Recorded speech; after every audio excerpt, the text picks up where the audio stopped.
right. Hi, everyone. I'm Ashley Sorensen. I am the founder and a therapist and a clinical supervisor at Psyche Soma Psychotherapy Group in Fullerton, California. And we also offer virtual therapy to residents of California. And this whole week, we are highlighting and introducing our wonderful team of therapists at our practice. And today we have Elizabeth Lee. She is one of our licensed marriage and family therapists and registered art therapists, and also an EMDR trained therapist. So we are really lucky to have you with us, Liz, and I'm excited to learn and for others to learn about your practice this evening.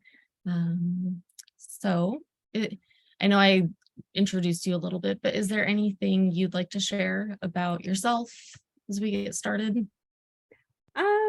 When you said play therapist, I'm like almost registered play therapist. Actually, I had been pursuing that when I used to work in school based, but then I didn't work with kids anymore, consistently enough to pursue it. But it's a great training program. So I'm like, oh, they weren't far off. But I know you did work at a school before joining, or right before you joined our practice, or a little before. Yeah. You joined our practice. So maybe that's why I had that. Yeah. No, you have more training in art therapy than. Yes. Yeah. Yes, for sure. Art therapy. Yeah. And for those who don't know, Liz works virtually with California residents. So no in-person sessions, but she, through the pandemic has found a wonderful way to support her clients virtually.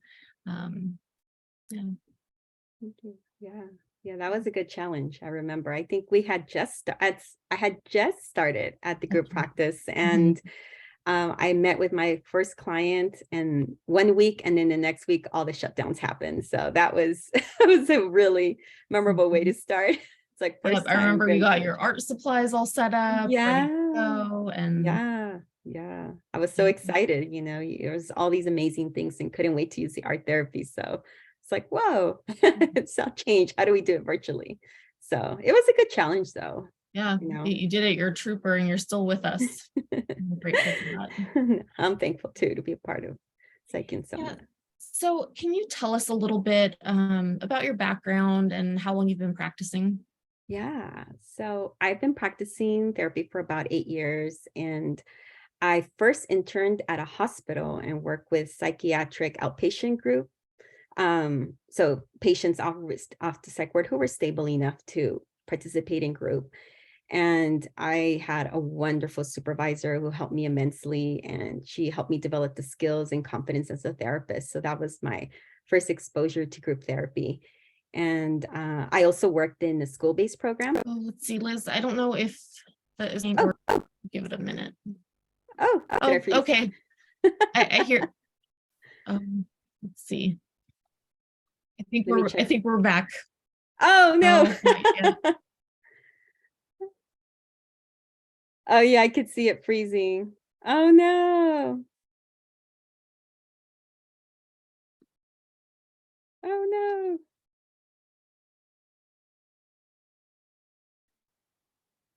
Let's see.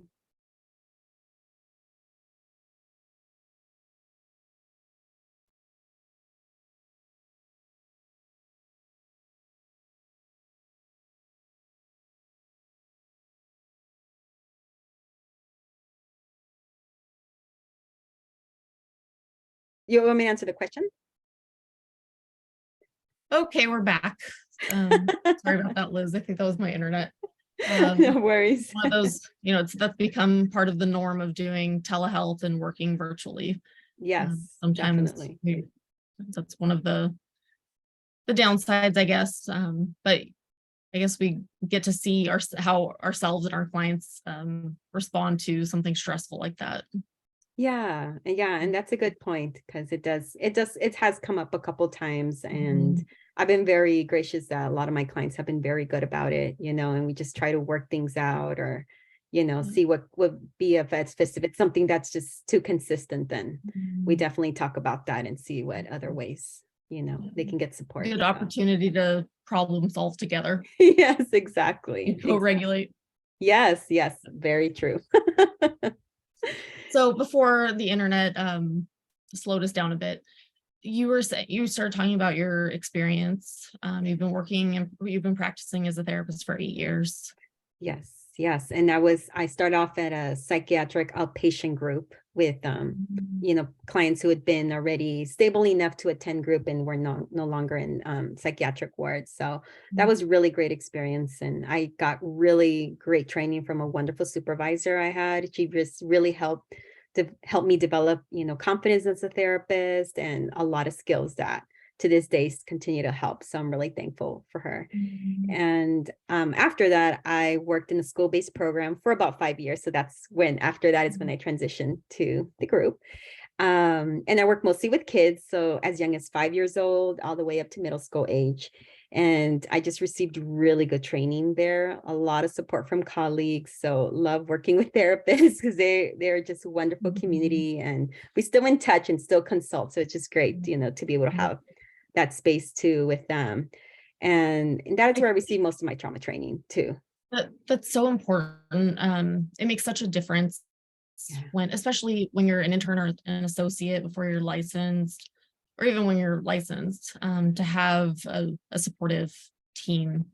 Yes, yes, of Mhm. colleagues, supervisors too. So yeah, I mean, I feel like that's essential to help us grow as therapists, because I think one of the things that can happen in private practice too is if we don't extend ourselves, right, and communicate with us. So I love being a part of a group practice and being a part of Psyche Soma because, we all support each other and we gain from others' experience and knowledge. So Mhm. that's pretty much what happened like those first Yeah. couple years now since when I started practicing. So yeah. It's like, for a lot of therapists kind of end goal is to be in private practice.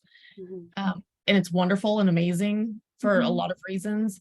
But I think that's a big loss is when you go into private practice, a lot of times you miss those resources, those colleagues and Yeah. team of people that you get kind of wraparound support from. Yeah, yeah, absolutely. Mhm. So I love that we, even as a group that we take the Mhm. time to do that, to prioritize that, even if it's once a month, do it as a Mhm. group or even like with each other, we Yeah, ask each other email questions. So yeah, the support of other colleagues really in this important. experience. Yeah, very.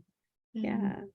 Yeah. So you were saying at the school that's where you received most of your trauma training. Yes, yes. So that's where it started. So, they start with a lot of evidence-based practices. So they introduced me to TFCBT, so trauma focus. I can't remember. I just remember the acronym, but it's more like, kind of, how to work with trauma using that evidence-based modality. But I was so interested in that, that I just wanted to take it further, like even go beyond the model and learn more about trauma. And it was there as well. It was at the guidance centers where I used to work. That I met play therapists, and it's where I also learned about being trauma informed, which is, oh, that's another lens. So that just gaining that knowledge and wealth from people who are just so experienced and very passionate about it just made me more interested and even more passionate, than what I was. So Wonderful. yeah. So let's see, TFCBT, trauma focused CBT, cognitive Yes. behavioral therapy, Yes. was kind of your gateway Yes. modality. Yeah. Yeah. Now when you're working with your clients, what sort of trauma informed practices do you use? So I definitely go from a trauma informed lens Mhm. and use attachment as well, attachment based, because I feel like it's really connected, Mhm. because a lot of it is going back to, the experiences that sometimes were undermined or were said, oh, that's not really trauma. I think that's what I noticed a lot of clients, when they hear that, they're like, oh, I never thought that was trauma. And then realizing how they've gone through like feeling really invalidated by, people who are well-meaning, and sometimes they just Mhm. don't understand, and sometimes we associate trauma with being something like really big, like, PTSD or Mhm. military or, Mhm. experiencing violence, but, trauma comes in different forms. So attachment based where I like to start and kind of seeing where it could have started.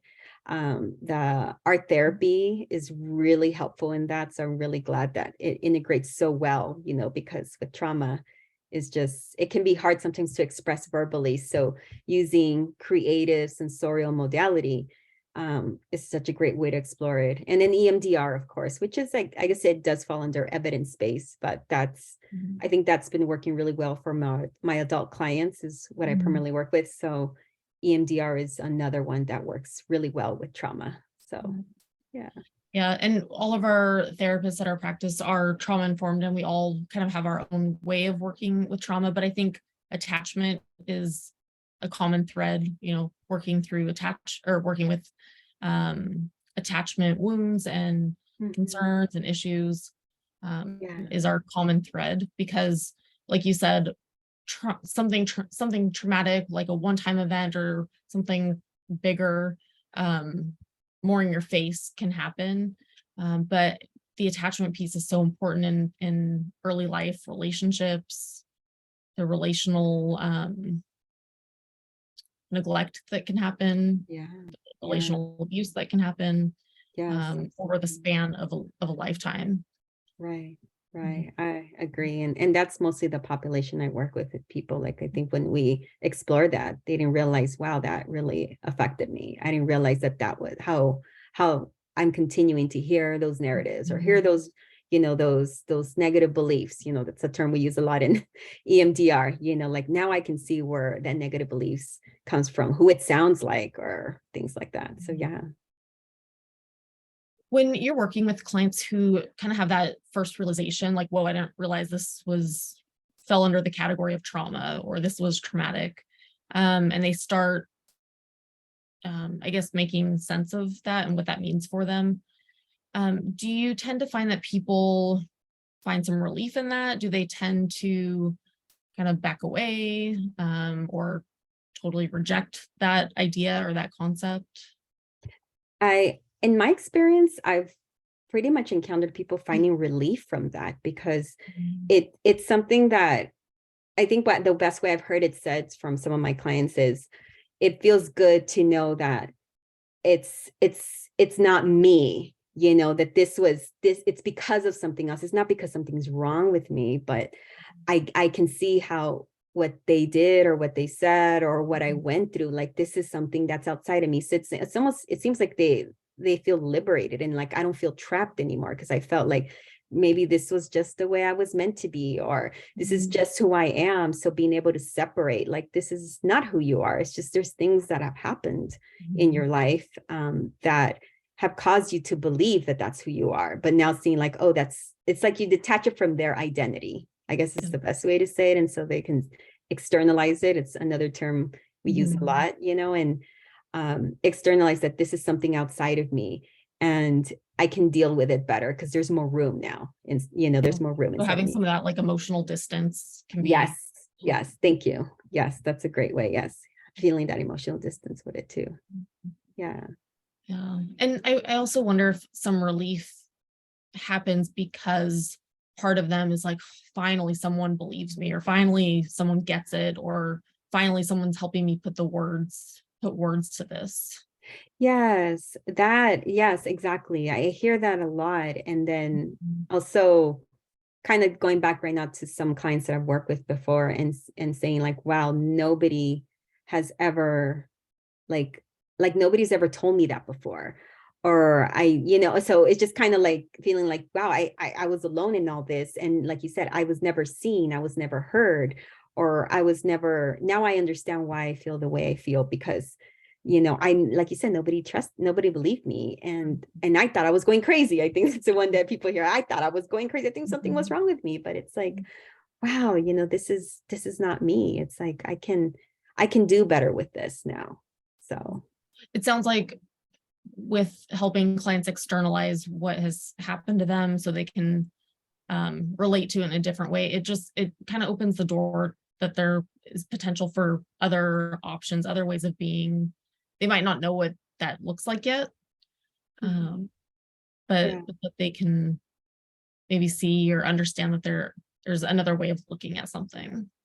Yeah, and I think there's a safety, or like you said, like a relief that comes with having understanding where things might come from. Because I think when people just kind of go through life like, I just don't know why, or I feel like I was fine my whole life. Then all of a sudden, why am I feeling this way? Why am I suddenly anxious? Why do I get this way? And I think helping them see like, no, this is not something that just happened, but this is something that has been happening, but giving them that awareness that, wow, you survived, for a lot of times it's survival. Like you've been surviving all this time, all this energy, and you're something inside you says, I'm tired of just surviving. So, trying to help them see that they don't have to be on that survival mode, but they can let go, they can find safety, and I think with trauma, that's the big one is safety, not feeling like they need to hold it together all the time, or I can't really trust anyone. I can't tell people who I feel close to about what I'm going through because there's no safety there. So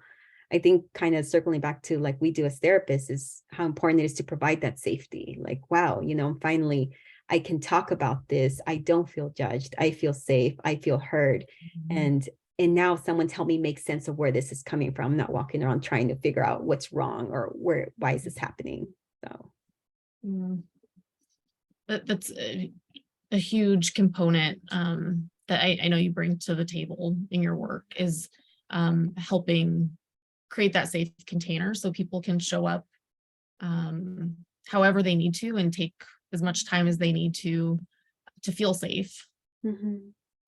Absolutely. What are some other ways, maybe if we have other therapists listening or even people who are interested in therapy? I think, starting therapy is a big deal, and there's naturally a lot of hesitation sometimes and a lot of worry or concern.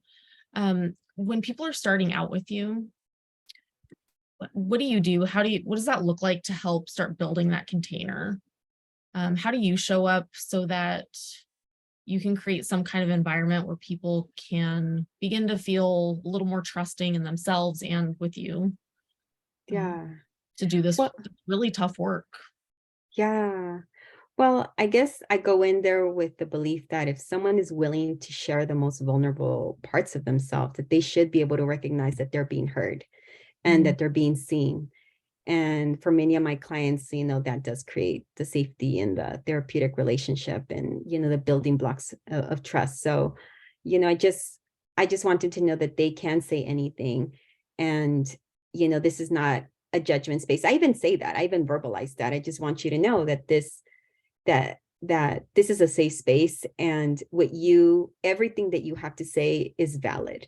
Because I think I think sometimes something about hearing someone say that, it's like people need to hear it as well. We could definitely do that in how we, in our work, and different things that we do. But sometimes I notice that when I say that to them, it's like something releases, and you can see it in their body language too. They're like, that's good to know. Like, I'm so glad. Thank you. Or thank you for saying that, So even just kind of that is, I feel like it opens the door for them to feel like, okay, I'm going to try this out, And then sometimes we have to say those statements over and over and over again until it sinks in for them.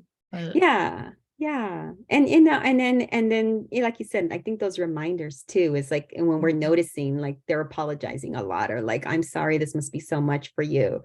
And just saying, what, this is for you. And it's about, this is your space and we're working together. So that's another thing too, I think, letting them know that they're not here to try to figure everything out because they've already been doing that. But it's saying like, I am here to help you figure out what's going on. So, again, making them also take charge. So I like to empower them that way. Like, you've been trying to figure things out. So I'm here to assist you. So it's like the spirit, I guess, of what I say, like serving, like I'm serving you.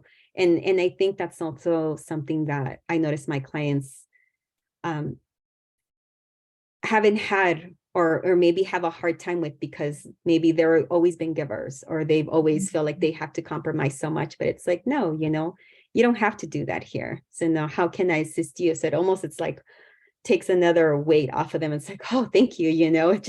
It seems like so much. And I don't know how I can do this. I've been trying to just say, yeah, I hear you. So just even validating and, repeating what you hear them say. So as I'm listening to you talk, I'm kind of picturing like a general client that, you're clientele that you work with. And I hear you work with clients who work really hard to keep it all together, who Mhm. are maybe like really hyper independent and really Mhm. rely on themselves and other people. And it's all like, it's all survival Yeah. energy. Yeah. Yeah, it seems like, yeah, like as you're saying that, I'm like, yeah, I'm thinking about the list of clients that yeah, like I noticed that that's, those are the kinds of clients that come my way. And I'm glad because I'm glad that they're here looking for support, because it's like, yeah, it's a lot to keep it together, it's just a lot to try to manage everything and take care of everyone, or not being acknowledged for everything that you do, or everything that you've done. So yeah. Um, Tell me a little bit about your most aligned clients. Who do you really enjoy working with? I know we started touching on some of the struggles that they have, Mhm. being taken care of or caring for other people and kind of doing it all, keeping it all together. But do you work with adults, individuals, families, couples? Yeah, so I work mostly with individuals, like adults, mostly in their 20s, and it seems like 20s and 40s, but I think as long as not I think, but I guess the better way to say it is when they come in with interest in working with trauma, and it seems like they know, like it's cool because when they come and they contact me, they've read my profile and they said, I want to work with you because what you wrote, is exactly, it's almost like, I guess, it helps voice like what they're thinking. So already it's like they already know, like, I know I want to work with this, because that's exactly what I want to address and that's what I want to do. So it's the age gamut has expanded. So I work with clients. My littlest one is, yeah, very young.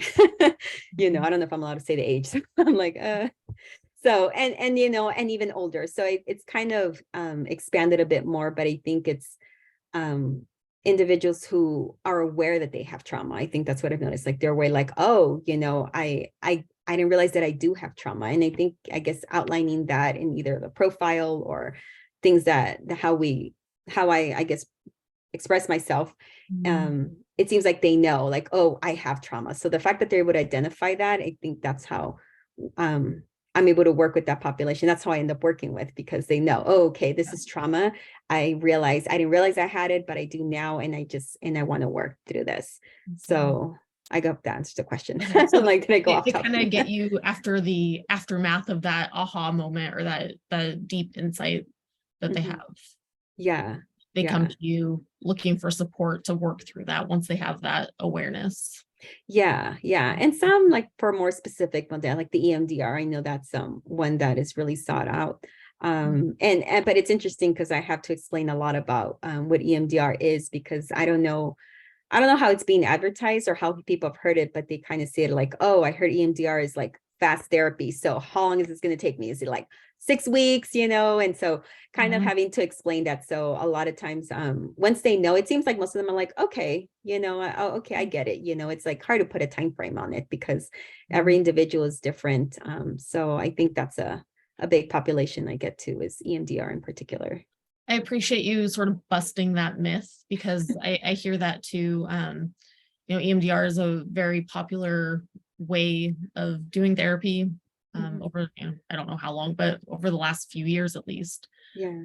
Um, there's a lot of wonderful trainings on it and wonderful EMDR therapists. But for for some reason, it sometimes gets marketed as this like quick fix Hmm. sort of modality, and it's not. It sounds like it's not at all.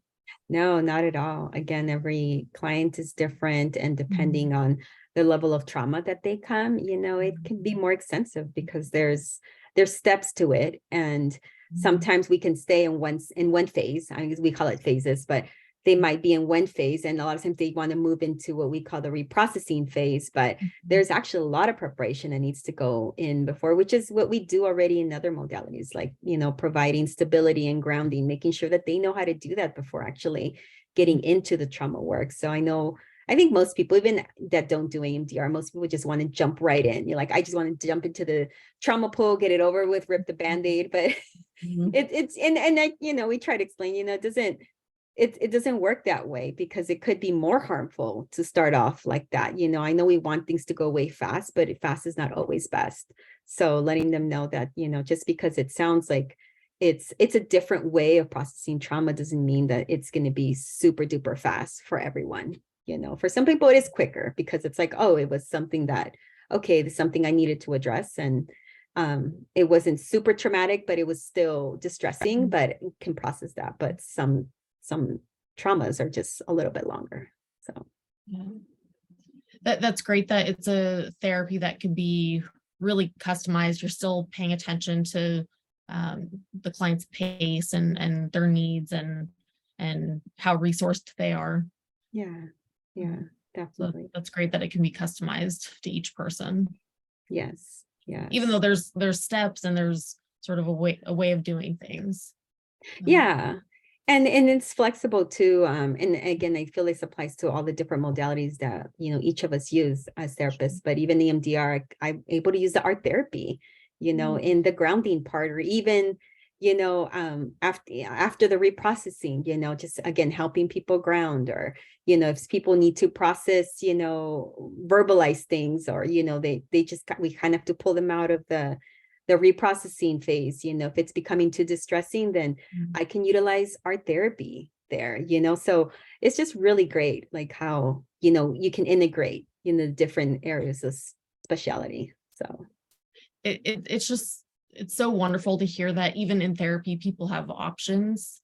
They have choice, they have a say in the pace that they go. yeah, You can offer some alternatives when needed. yeah. To me, that sounds like wonderful trauma-informed care. Awesome. I'm glad. Because and that's one thing too, that communicate to the clients, this is the trainings I have, this is how what I see is affected of each modality. But just know that if we try one and that's not working for you, like EMDR sometimes can be too distressful for someone, then we can do art therapy. We can still process, trauma, and we can also work on grounding, and we can do all sorts of things, using that and in other ways. So, yeah. Great. Yeah. I feel like anytime I talk to someone who does EMDR, I just learn so much more.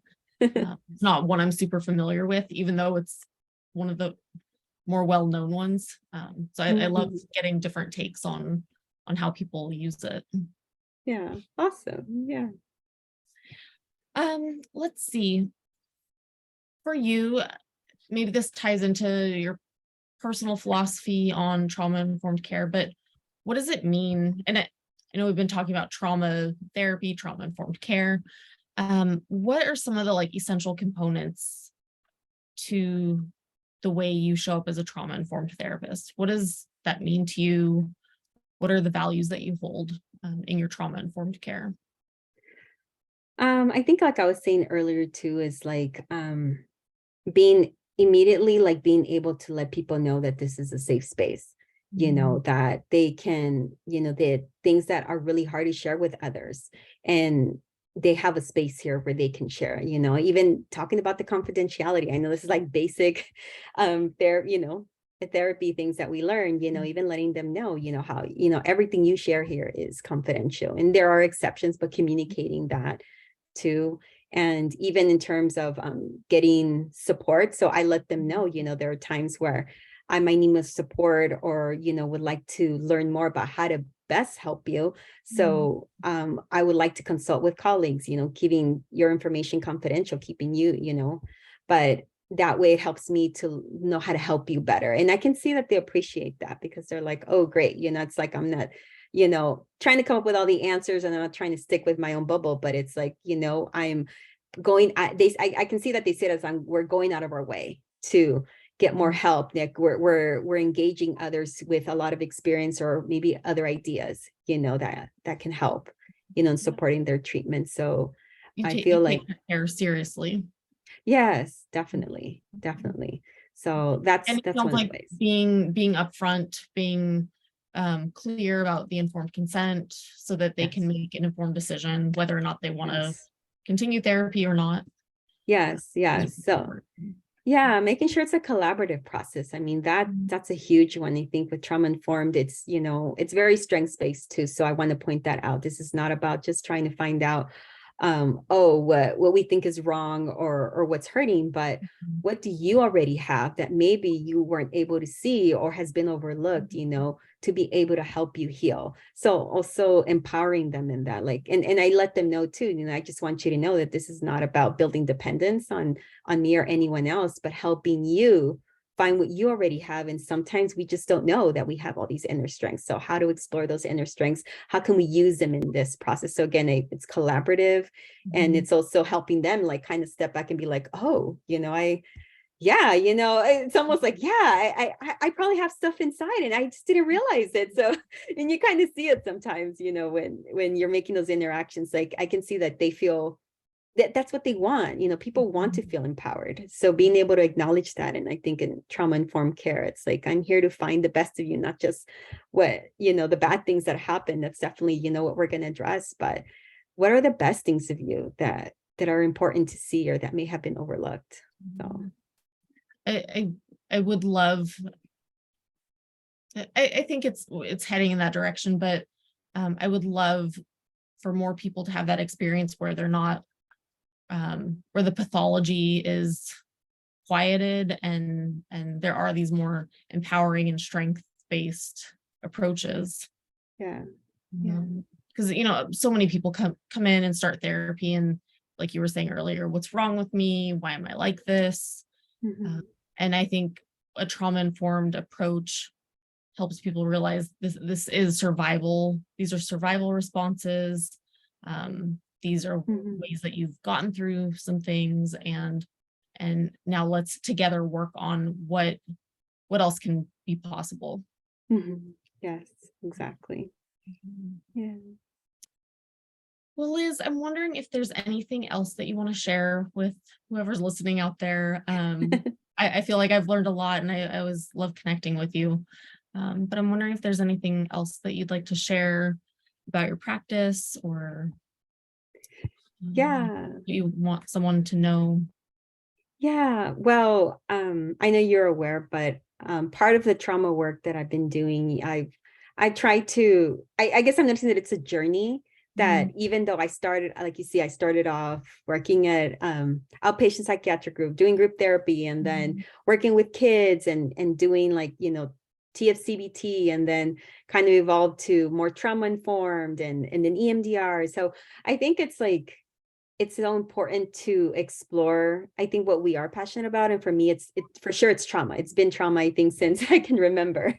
And finding, like, I guess I'm noticing that I'm evolving as like seasons in my life, happen, or things that catch my interest, or seeing like a huge need, and but still involving trauma. So I've been doing the perinatal training too, and so excited about it, and continuing to do more training, because I see it's come to my awareness that there's so much that involves, just parents, or individuals who've had children, just going through so much in those early moments, even either during pregnancy or after having a child, and just how there can be so much trauma involved there. So I've been exploring that a bit more. So hopefully wanting to focus that a little bit more. So I think that's one of my favorite parts about being a therapist too, is that we can always go towards where our passions are and where our interests are, and there's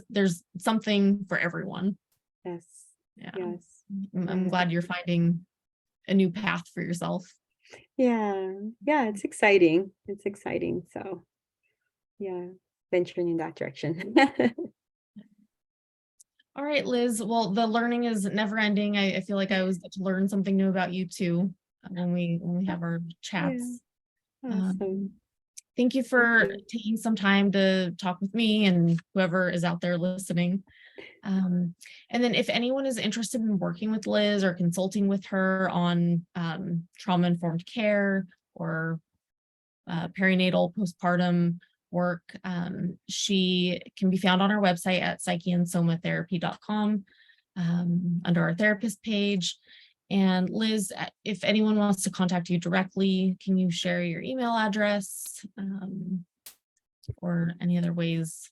Yes. So email is Elizabeth at psycheandsomatherapy.com, and also through phone. So I think it should be listed, but it's Okay, it's in yeah. there. So through the phone, through text or voicemail, and Okay. then I'll contact them back. Yeah. All right, Liz. Yeah. Well, I will talk to you soon. Take good Yes. care.